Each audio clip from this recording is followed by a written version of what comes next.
Bismillahirrahmanirrahim. Assalamualaikum warahmatullahi wabarakatuh. Sahabat-sahabatku semua dimanapun sahabat berada, jumpa lagi sahabat dengan channel Ayadi ET. Baik sahabat, di kesempatan kali ini kita akan membahas tentang media filter mekanis apa saja dan bagaimana kelebihannya. Oke, simak dulu sahabat.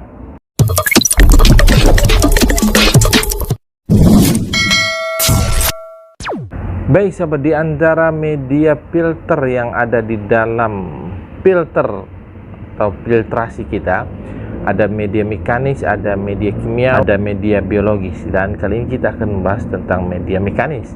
Apa sih fungsi dan kegunaan media mekanis? Tapi saya perkenalkan dulu media mekanisnya ya, yang sering kita gunakan. Yang paling populer, paling top ya.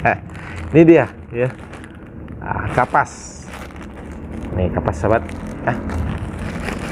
Nah, kapas putih ya. Oke.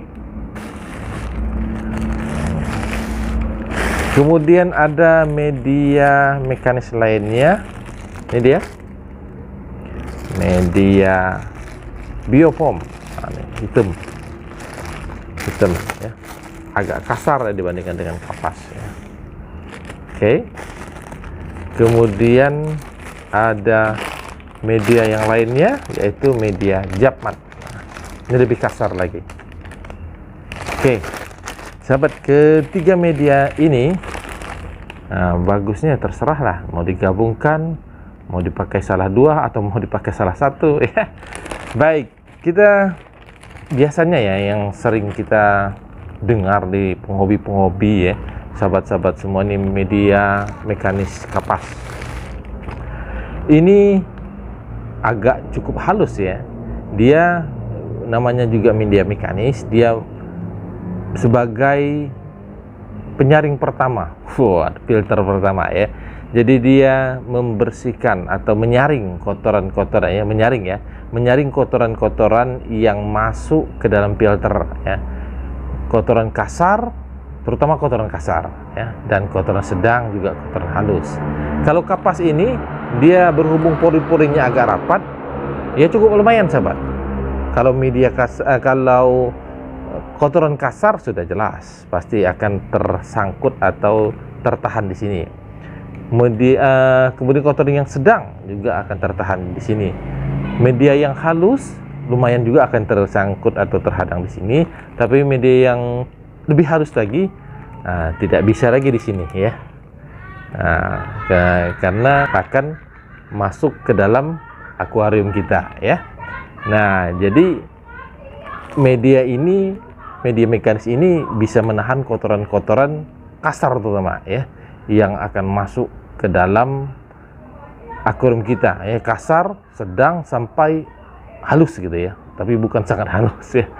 Nah, jadi dengan disaringnya kotoran-kotoran di media filter mekanis kapas ini, tentu begitu nanti akan masuk ke dalam akuarium akan lebih tersaring lagi, sehingga nanti ada media kimiawi kalau kita pakai ya, kemudian media biologis. Nah, di media biologis nih, kotoran-kotoran yang tak tersaring di sini tadi, yang sangat halus tadi, akan menjadi makanan ya, akan diuraikan oleh bakteri baik atau media biologis di situ ya, sebagai tempatnya, atau bakteri pengurai ya, diuraikan oleh bakteri pengurai ya.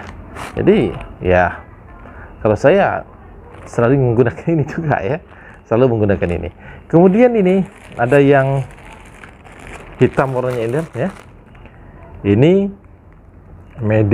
media mekanis yang namanya biofoam ya. Ini agak kasar ya, tapi ini lebih awet, ini ya, lebih awet dibandingkan dengan kapas tadi. Artinya kapas ini mudah, begitu dicuci 1-2 kali sudah banyak yang teracak-acak ya, terburai-burai ya. Tapi kalau ini lebih awet ya, kalau media biofoam ini lebih awet. Nah, makanya banyak yang menggunakan ini juga ya, cuman harganya lebih mahal lah sedikit dengan kapas tadi ya. Dan ini terutama menyaring kotoran-kotoran yang kasar dan sedang ya, untuk sampai masuk ke dalam akuarium ya. Ini, dan dia awet ya, lebih awet dibanding kapas ya, tidak mudah rusak ya. Baik, kemudian ada media berikutnya, media Japmat. Ini lebih kasar lagi ya. Nah, ini sering digunakan dari sahabat-sahabat juga ya, hobi ya, saya juga kadang-kadang menggunakannya juga ya. Nah, ini lebih kasar lagi untuk menyaring kotoran-kotoran. Jadi kasar ya, kemudian agak sedang lah begitu ya.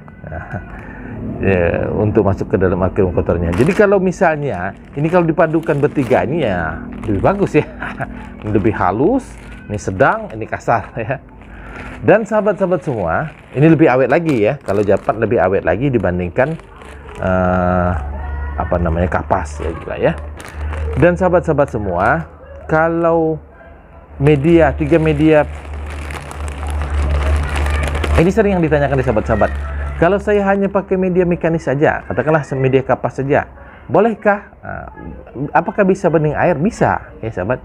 Karena nanti media mekanis ini bisa menjadi juga media biologis. Artinya dia nanti bisa menjadi tempat atau koloninya bakteri baik atau bakteri pengurai berkoloni di sini, bertempat tinggal di sini. Nah, cuman karena ini mudah kotor dan sering kita cuci ya, maka tidak permanen lah begitu ya. Tidak lama lah untuk bakteri pengurai bila berkoloni di sini ya, bila bertempat tinggal di sini.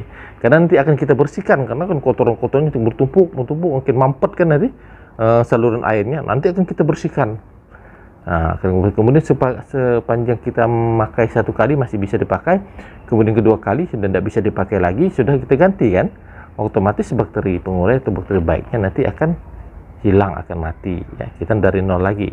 Nah, jadi kalau dipertanyakan bisakah bakteri mekanis ini menjadi bakteri biologis? Bisa ya, tapi sifatnya hanya sementara. Makanya perlu ada tempat ya, tempat tinggal atau media yang bisa bertahan lebih lama untuk, atau semacam permanen lah untuk tempat tinggalnya bakteri pengurai ya, atau bakteri baik. Makanya adalah namanya media biologis, yaitu seperti bioring ya, seperti biobol, kemudian karang jahe, laparok ya, banyak macam lah ya yang media biologis itu ya. Maka diperlukan media biologis untuk tempat berkoloninya atau bertempat tinggalnya bakteri pengurai. Jadi ya harus ada sinergi ya, bekerjasama antara media mekanik, media kimiawi, dan media biologis. Akhirnya menghasilkan air yang jernih, kinclong, sehat, dan bersih. Oke sahabat ya. Oke, demikian ya sahabat yang bisa saya sampaikan, saya share di kesempatan kali ini tentang media mekanik atau media mekanis yang sering kita gunakan di dalam filter kita, terutama filter akuarium, filter kolam juga ya. Nah, mudah-mudahan bermanfaat sahabat bagi sahabat-sahabat pemula tentunya ya. Dan baik, sampai di sini saja yang bisa saya share di kesempatan pada hari ini. Mudah-mudahan bisa bermanfaat bagi sahabat-sahabat semua. Mohon maaf bila ada kata-kata saya yang salah saya. Wassalamualaikum warahmatullahi wabarakatuh.